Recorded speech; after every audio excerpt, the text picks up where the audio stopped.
more. Excellency, I will give you the floor. You will explain to our partner, journalists, and representative of the media on which item you will address them. I thank you very much, and please, you have the floor. Thank you very much indeed. Good afternoon, and thank you for coming. My name is Mothai Maruping, as it has already been mentioned.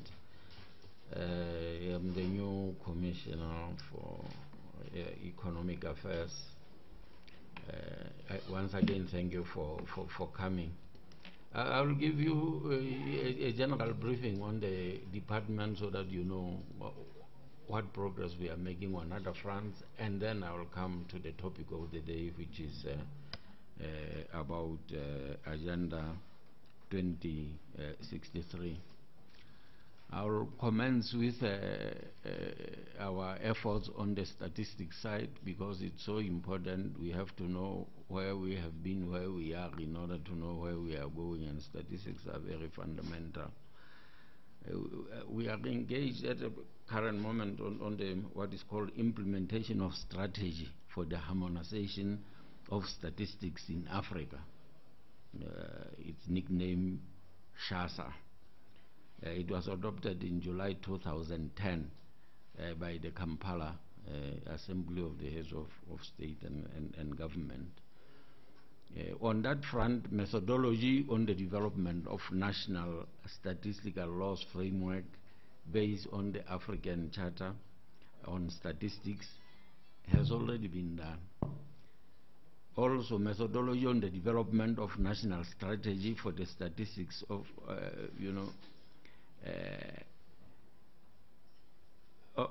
that other document also has already been done.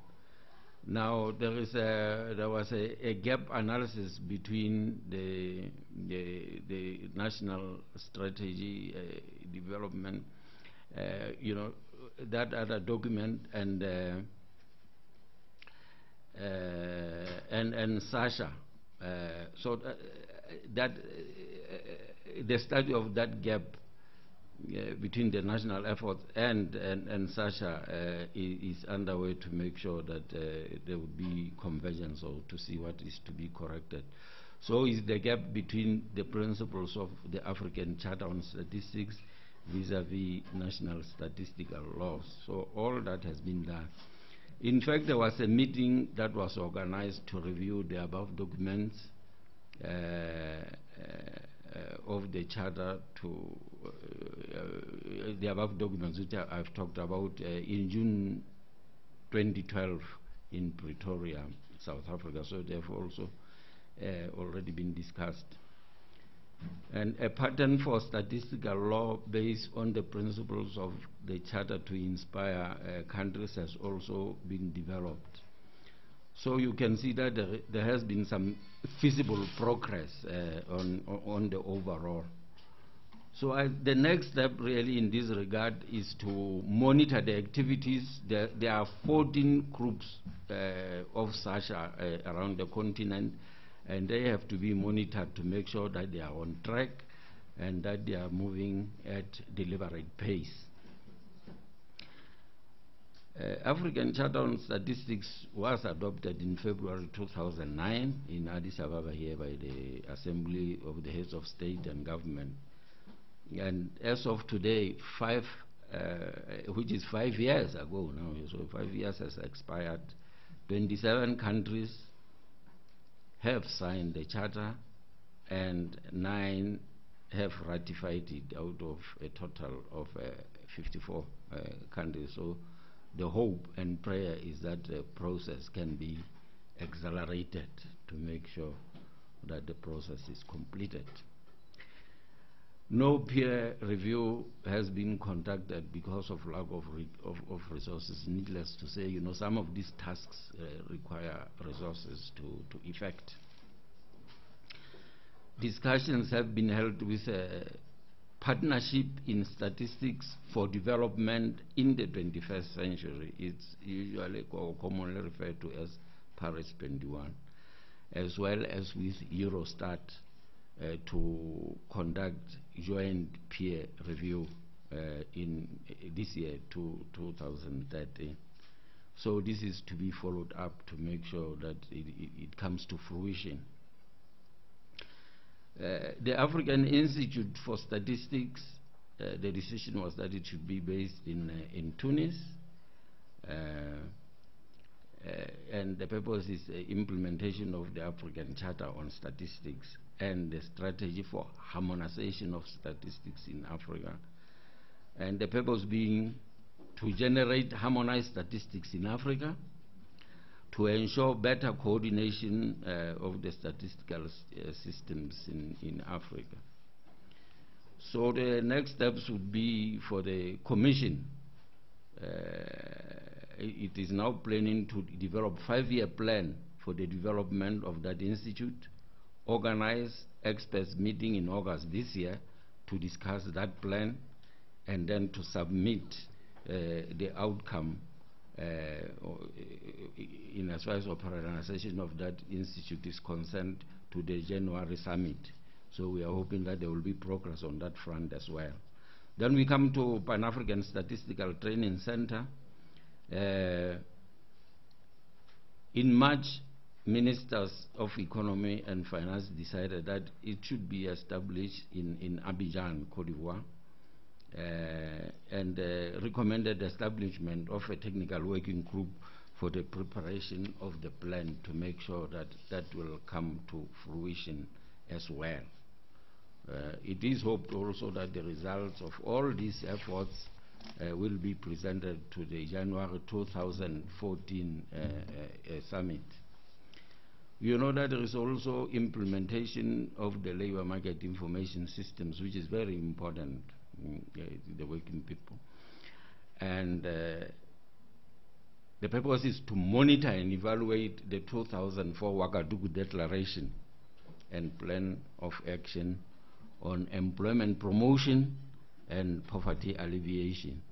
So the Commission have developed some key tools, quite a number of key tools, minimum list of labor and technical, vocational and training indicators, harmonized questionnaires for conducting labor survey, labor force survey, and methodological guide for analyzing labor force survey questionnaire, and a harmonized questionnaire for informal economy survey. Informal economy is very important in Africa. You will recall that during the crisis of the 80s and 90s, in many of our countries, it is the informal sector, the informal economy, that carried the weight of the countries. A plan of action, 2012 to 2016, for the implementation of this labor market information system harmonization and coordination framework has been put in place. So the Commission has now trained experts from member states and in the regional economic communities, of course with the support, not going it alone, with the kind support of UNDP and in Dakar, African Capacity Building Foundation, and International Labour Organization, as well as AfriStat. So there has been some progress in this regard as well. We talk of governance and peace and security. That has to be monitored. There are a number of bodies that are monitoring this, not just the Commission, but UNDP, African Governance Institute, Mo Ibrahim, and Afrobarometer, and other key partners. So the idea is to produce a harmonized set of data collection instruments and indicators for periodic monitoring to make sure that we are on the same page, talking the same language in the areas of governance, peace and security across our continent here. And about 15 national statistical offices have already expressed interest to really go into this subject so that they can participate fully and have the competence to participate fully in this. Lastly, just the flagship publication, African Statistical Yearbook, which has been around since 2009. which is done in collaboration with the African Development Bank as well as United Nations Economic Commission for Africa. The issue for this year is already under production, and of course there are challenges here and there. There is data gap in education and health sector data, which is very important because it's also very pertinent to indicating whether we achieve the Millennium Development Goals or not, where these two factors are part of the targets. So the preparation for 2014 of that book is already underway. Let's talk about Millennium Development Goals just a little bit, because we are going, you know, it's a very topical issue. Everywhere you go, everybody talks about what do we do after 2015. We were just in Cape Town recently at the World Economic Forum. It was a big topic. After this summit, there is the African Development Bank in Marrakesh. I'm sure they will be talking about it. But on our part, I think the effort of or the wish of our principals, the head of state and government, is that we should have a common voice as we go to review this in New York at the General Assembly. We all know that it has been a mixed bag. Some countries have achieved quite a number, or are on the path towards achieving some of the goals. Others are back. We are moving at different paces in different Millennium Development Goals. Most countries have made good progress on net primary enrollment, on gender parity in primary education, on representation of women in decision making, immunization coverage, and arresting the spread of HIV and AIDS, and improving access to clean water, making sure that there is clean water supply. But in some areas there's been generally slow movement, like how do we go into the quality now? Quantity may be there, but what about the quality of education?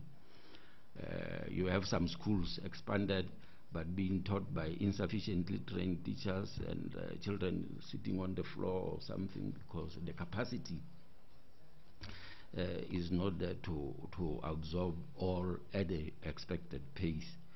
And of course, some of these programs have largely depended on ODA, and ODA, as you know, is dispensed according to who play by the rules of those who are giving ODA. It's always a foreign policy instrument. So some get, others get less or nothing, and so the pace of achievement is different. It's a mixed bag. So it has been decided then that no, let's have an African voice. What do we do? So some work has been done, consultations have been made. The African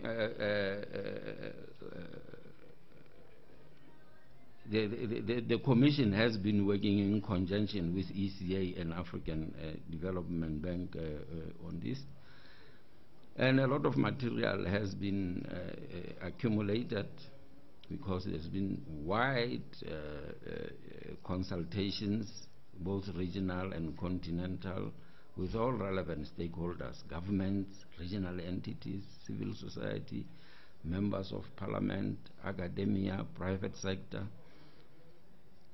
and all that. So all that has been brought together, the private sector, to have a draft African common position on the MDC, or Millennium Development Goals. What do we do after 2050?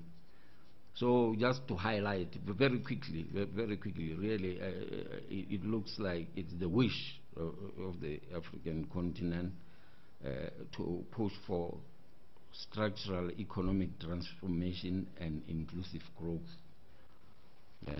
And of course, this includes strong, sustained, and inclusive growth, agriculture, food security and nutrition, green growth, industrialization, to hasten the pace a little bit of industrialization, and value addition instead of just selling raw materials, to add value, to transform those raw materials towards finished products or as finished products, and infrastructure development in its broad context, as well as enhanced technological capacity.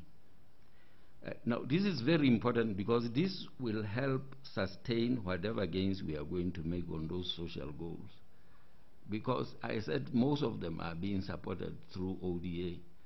And ODA always has an end. And they will always tell you to have an exit strategy. What are you going to do when we exit? So you have to have the economy that will sustain whatever strides have been achieved at the end. Okay, that is very important. Otherwise, we will slide back once ODA is pulled off. So the economy has to be transformed, has to grow, has to strengthen, so that it can sustain whatever gains we are going to make on those other goals. Innovation, technology transfer, research and development, it is the wish to really, and this is a hard call because I know the resistance of those with technology in WTO and in UNCTAD. When we were talking about these things in the Doha negotiations, which have gone nowhere, we know the resistance of those who have technology when we talked about technology transfer and diffusion of technology. And it so happens I was chairing the negotiation for the outcome of UNCTAD 13, which was Doha. It's now Doha mandate of UNCTAD 13. And I know the quarrels, the long hours of discussion, among others, when we came to the subject of transfer of technology. So it's a hardcore, but it has to be faced, it has to be done. There has to be innovation, technology transfer, research and development. Then the human development, here we have to credit UNDP, who has done a fantastic job in developing indicators over the years. Now we take those indicators and say we would like to see progress on those indicators that form human development. By we, I mean the African family. And then, of course, financing and partnerships. That would include to really accelerate on domestic resource mobilization, but also to manage external financing very well and to try to mobilize it as much as possible, and to form really gainful partnerships. I think the executive secretary of ECA this morning at the opening session, he talked about, among other things, that the gainful partnerships between Africa and the rest of the world. And when we are here on mobilization of resources, I would like us not to forget about remittances, because remittances have now become really a new viable source of financing development.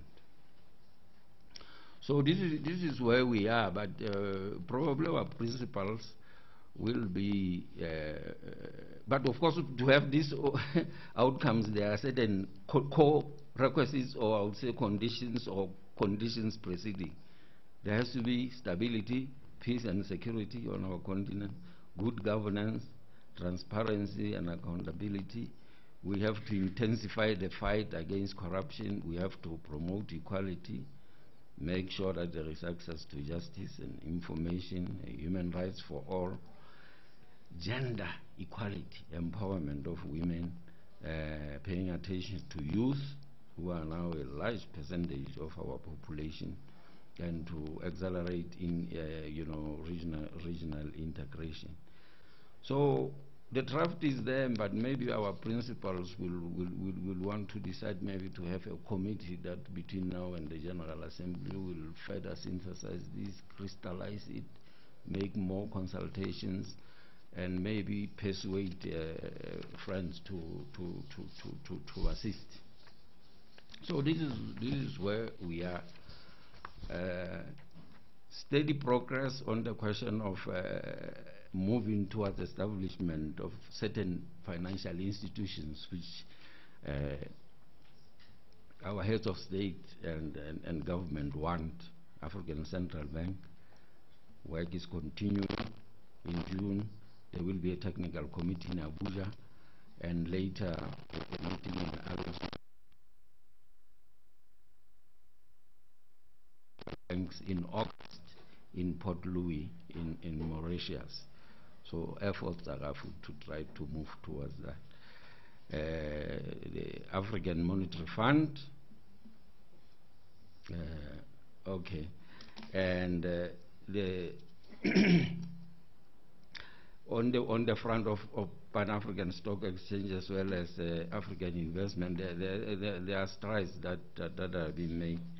As you can see, I have so much to tell you because I've never met you before, and time is running out. But I know you are itching to ask to ask questions, and I will respect that. Just to mention that we are also working on integration and monitoring how at what pace integration is moving. So there is a lot of work that is being moved at the Commission, at least under my charge, under the economic. So the main subject before then we open, just 2 minutes really, African Union Agenda 2006. This is also a hot topic. It was being discussed in Cape Town at the World Economic Forum. I am sure at the African Development Bank and other fora, international fora, where there are Africans, so we are dominant. Certainly this will be discussed.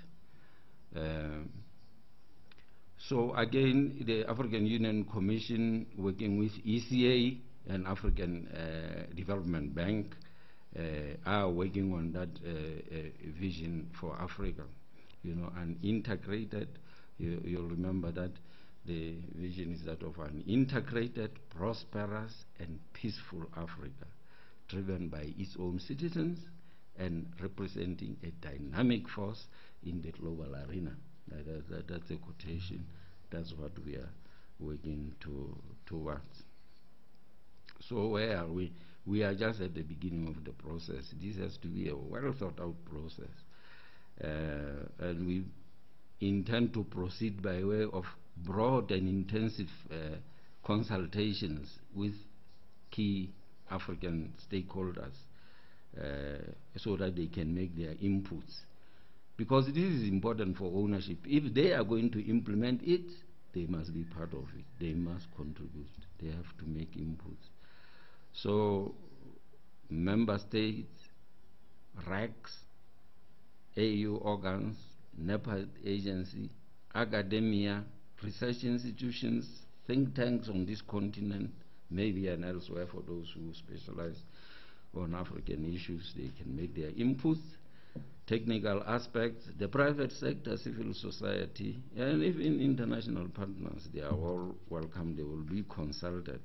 But even a specific effort will be made to women and youth, because as I mentioned earlier, youth makes 60% of Africa's population now, and if you ignore youth, you are ignoring Africa now. You can't ignore the youth. The former heads of state also will be consulted with their wisdom of hindsight and of course their rich experience. So with all these consultations, then the next steps are preparation of scenario planning as well as prospective analysis, projecting Africa into the future, 50 years from now. Baseline studies on key thematic areas. This will facilitate monitoring and evaluation later during the implementation of that plan. There has to be a baseline. Development of a communication strategy to facilitate stakeholder engagement and citizen participation in the process of information collection and dissemination, and I hope members of the press will assist us greatly in that regard. And development of a comprehensive implementation plan, clearly delineating the roles and responsibilities of the respective key players, as well as rules of engagement among them. And lastly, the development of a comprehensive monitoring and evaluation mechanism, or framework, so that we can track implementation, process by various stakeholders. We should be able to gauge, inputs, process, outputs, outcomes, and impact to make sure whether we are moving ahead or not. So there will be clear benchmarks, indicators, and targets, as well as, risk analysis that goes with it. So this is where we are. It is our hope that it will allow the Commission, this will allow the Commission and its collaborators to present a clear and profound framework document for, at the January 2014 summit, a framework, and then thereafter a realistic and owned after all those consultations, comprehensive African Union Agenda 2063 document at the June summit of next year. So this is where we are. So the framework and then the actual plan. Thank you very much for your patience. Maybe you have some questions. Thank you, Excellency. We understood there is a lot of things done and a lot of information. So I'm wondering, is there any question in the room? Yes. Thank you, Excellency. So please, we will start here. Thank you, Mr. Commissioner. Madam Lamini Zuma said this morning, she spoke about the importance of Africa 2063 and the economic integration.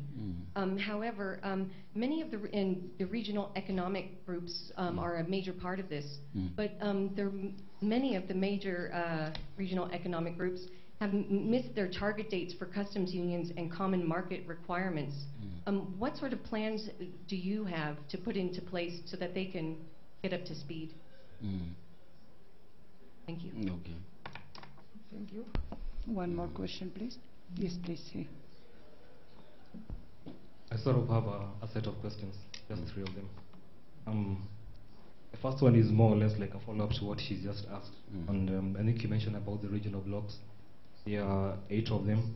Just tell us, a bit more on the progress being made towards, integration within the continent, apart from those 8 blocks. Then the challenges that that's facing Africa as a continent, towards the move towards integration. What are the main challenges behind this? Maybe you can elaborate on this. And lastly, since the OAU and the AU now came into picture 50 years on, a number of treaties have been signed over time, and we've seen this towards the help of the integration. About the customs market, mention about the central bank, and even there's move towards free currency, rather one currency in about 10 or so years. Just tell us how these treaties are helping, in the integration in the continent economically. Maybe I can. Yes, Yeah, maybe. Yes, please. The director is here, Excellency. This agenda 2063 is very important. That's why we are going to follow all those steps that I mentioned. Make sure that we have a good framework. Make sure that when we go into the actual plan, the document now that contains what Africa wants to do, that there will be no constituency or stakeholder who will not be touched to contribute. Because as I said, in order to be able to be implemented, it has to be owned. And it will be owned if all the stakeholders, all those who will play a role in implementing it, have had a hand in its making. They have put their hand into it. So that is very important. I will take your second question on the REX, the pace of integration together with his, because he was reinforcing you, 8 REX, what progress is there. These REX also are moving at different paces. Some are moving faster, others maybe a little slower. What were you going to do about it? The chairperson of the commission was going to meet, the chief executive wants to meet either now or sometime to talk about this progress, to see how things are going and what obstacles that, there may be. But you said, what are the challenges to accelerating that? You know, when we started in the 60s with this, at that time it was different. It was more political.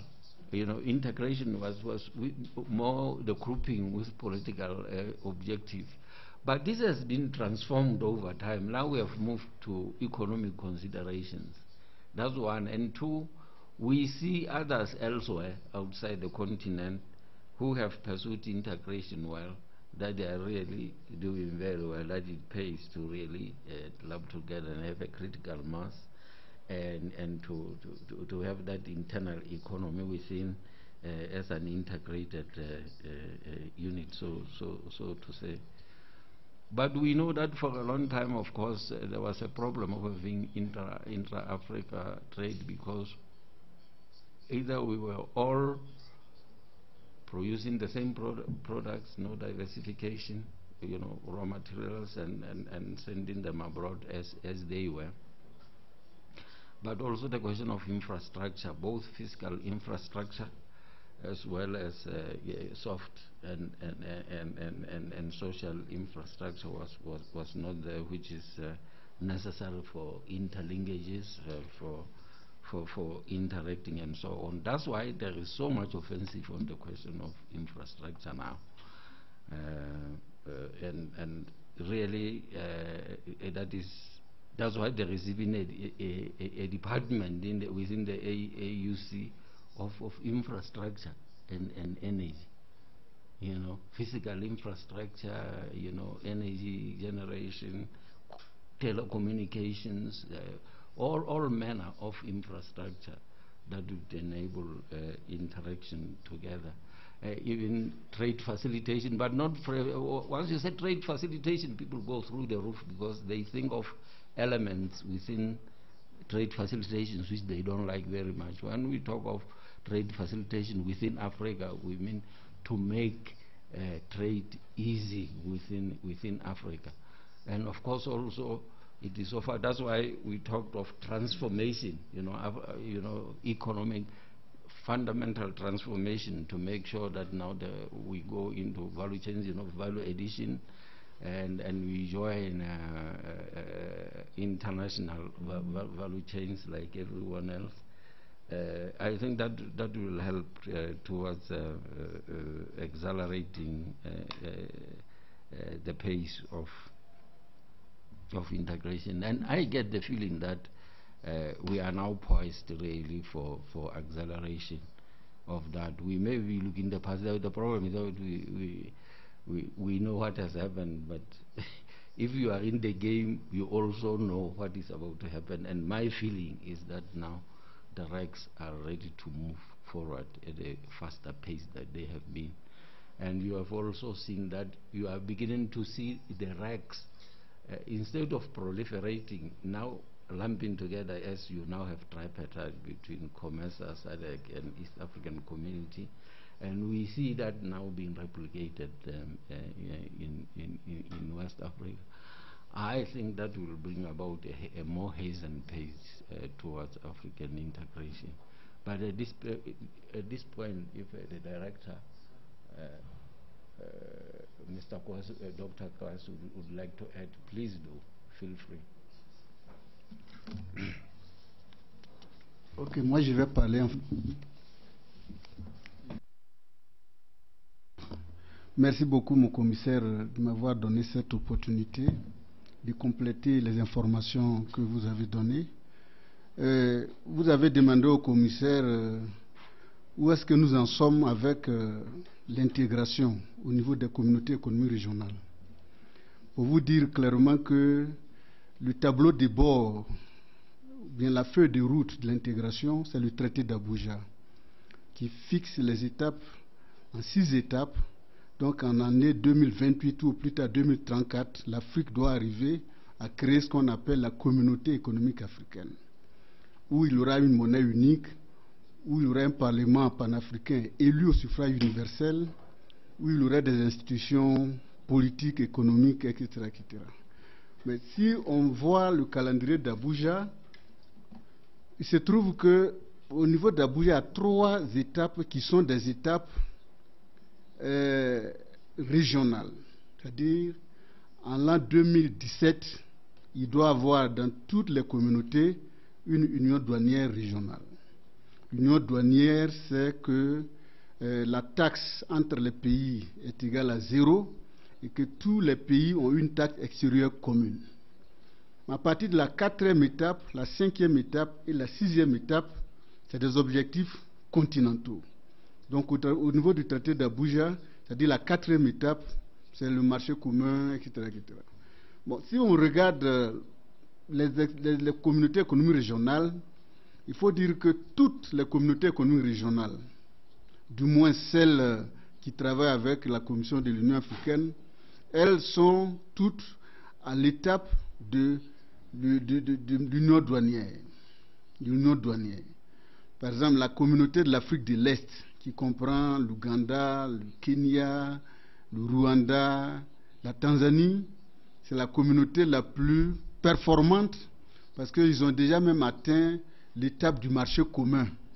C'est-à-dire qu'un médecin tanzanien peut aller s'installer au Rwanda, faire son travail, un professeur, etc., etc. Et ils sont actuellement dans la phase même de mettre en place une monnaie unique. Donc, il se trouve que les performances ne sont pas homogènes selon les communautés économiques régionales. Les performances sont hétérogènes. Vous prenez la CEDEAO par exemple, est un modèle de libre circulation des personnes, des biens, des capitaux. Dans l'espace CEDEAO, les citoyens CEDEAO peuvent se déplacer avec une carte nationale d'identité. Ils n'ont pas besoin d'un passeport national. Donc c'est un acquis. Au niveau de l'espace CEDEAO, aussi le mode de financement. Parce que la CEDEAO, les gens ne payent pas les contributions statutaires. Ils utilisent le financement par une taxe sur les importations hors CEDEAO. Donc, à la CEDEAO, il n'y a pas d'arriéré de contribution. Là aussi, c'est un modèle, etc., etc. Vous prenez la communauté de l'Afrique centrale qui utilise ce même mécanisme de financement, mais au niveau de la communauté de l'Afrique centrale, la libre circulation des personnes, c'est un handicap majeur. Donc, vous prenez la SADC a fait un pas énorme au niveau même de la coopération monétaire, parce que vous allez au Lesotho, en Namibie, au Swaziland, ils utilisent le rand sud-africain et leur propre monnaie dans leur espace. Donc, il y a quand même des avancées notables. Pour vous dire que si l'on s'en tient au traité d'Abuja, il faut dire que les communautés économiques régionales ne sont pas en retard. Mais les Africains sont pressés. C'est-à-dire, nous apprécions l'intégration par rapport à son rythme.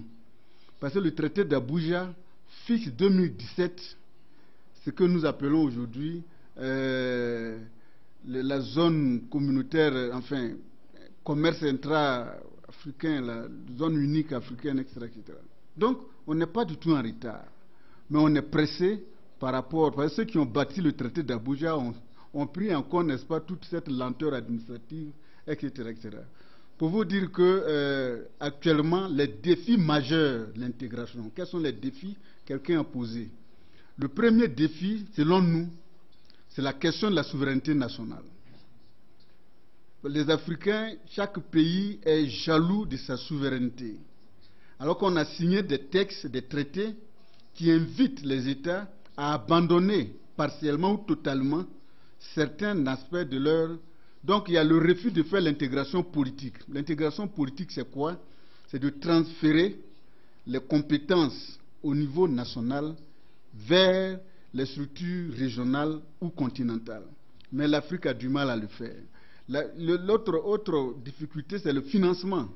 On a beaucoup de projets intégrateurs qui sont pertinents, mais nous avons du mal à les traduire dans les faits parce que vous avez écouté le budget de l'Union africaine, même le budget qu'on va adopter demain, vous voyez la part des partenaires étrangers est supérieure à la part des États africains. C'est une donnée. Vous êtes des journalistes, on va adopter le budget là, cherchez les chiffres, vous verrez.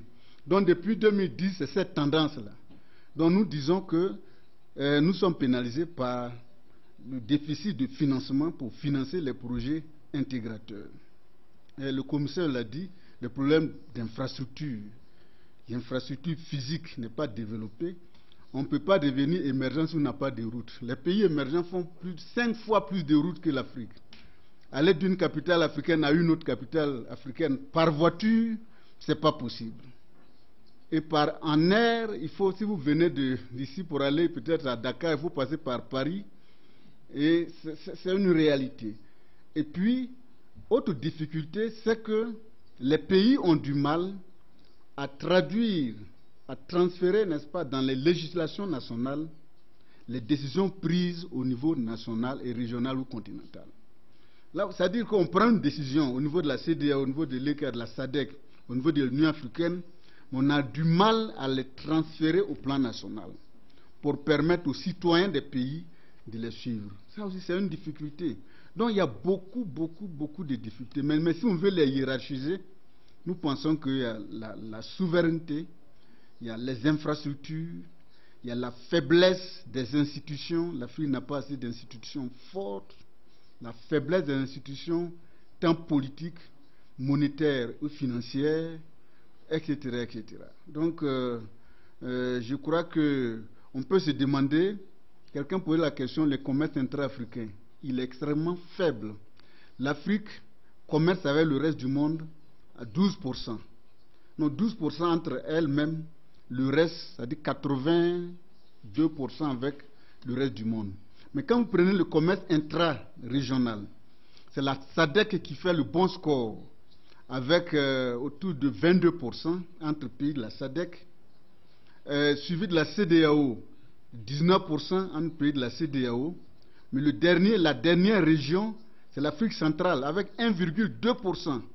1,2% entre eux-mêmes. Bon, vous voyez que le commerce intra-africain est faible du fait aussi, en partie, des infrastructures, il n'y a pas d'intégration monétaire, il n'y a pas d'intégration financière.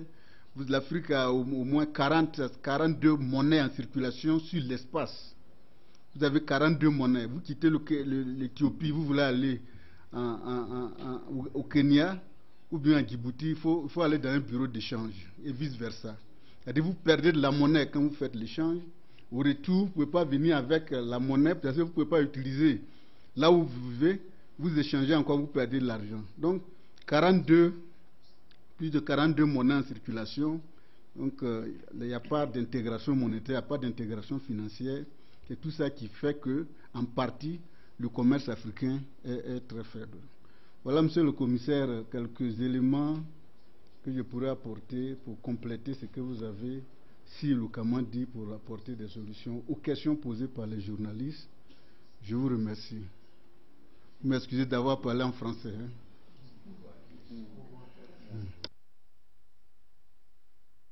Just to say, I was talking about hope, that things are changing.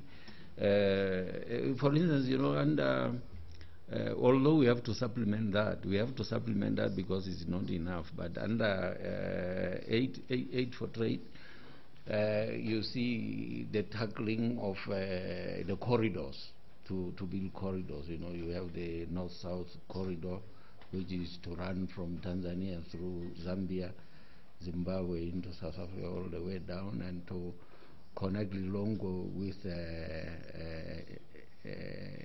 Nakala in Mozambique, and then to, of course, connect Zimbabwe to Beira, and many others, and there are similar projects in West Africa and other places. Again, the movement is not at the same pace, but at least the plans are afoot, they are there. And these corridors are not just being thought of here in Africa. You have the Mekong corridor, which is working very well there. It has been implemented in Southeast Asia. Then is the question of the development of one-stop borders. It is actually happening. There is one between Zimbabwe and Zambia at Chirundu. It's now computerized. Instead of having 2 or 5 kilometers of trucks waiting and maybe being a breeding ground for HIV because of the drivers and so on, they now pass through. I mean, it's one stop, it's computerized, and they are cleared in no time. Now that has happened. So things are, that's why I said things are beginning, or what used to be obstacles are beginning to be removed. And we see also the increase of 24-hour borders. They are on the increase if you monitor carefully. And that means movement of people and goods and services, 24 hours around the clock. You know that Africa is a leader in the pace of using mobile phones. That in itself, it's increasing. It's happening. We are talking about what is happening. What is actually something that is happening. So things are moving. We may have had these difficulties. They are there. I'm not saying it's easy. It's still going to be sweat, a lot of effort, but at least there is space forward. Thank you. Merci, Excellence. Nous avons dépassé l'heure de 1/4 d'heure. Si nos amis de la cabine le permettent, on pourrait prendre une question. Sinon, on arrête là. Please, you allow une dernière question. Yes, please, the final one. Thank you. Thank you very much indeed. First of all, Your Excellency, I'd like to congratulate you and to wish you all the best in this new assignment. My name is Joby McEwan from the United Nations Global Compact. Mine is not a question, just to pass the information to say that we are ready to work with you because we work with the private sector. We are the face of the UN with the private sector. And in terms of the post-2015 agenda and Africa, we will be having on the 20th of September in New York what we call the Private Sector Forum Africa. That is going to look at the post-2015 agenda and Africa, bringing the private sector, government, and the civil society together to look at these issues. And we'll be looking at the issue of innovative financing, youth empowerment, youth employment, women's empowerment, and education. So we'll be ready to work with you to mobilize the private sector to work with you and to support you. We are actually looking forward to the African Union to be our partner in this at this summit. Thank you very much indeed, Your Excellency. Good luck. Just a comment. Yes, thank you. Just to say, you are right on. As you know, I said we ran out of time. I think we should make another time to talk about more, because I wanted to talk about the private sector, so that is a true partner in development, but we ran out of time. I had so much to say on that.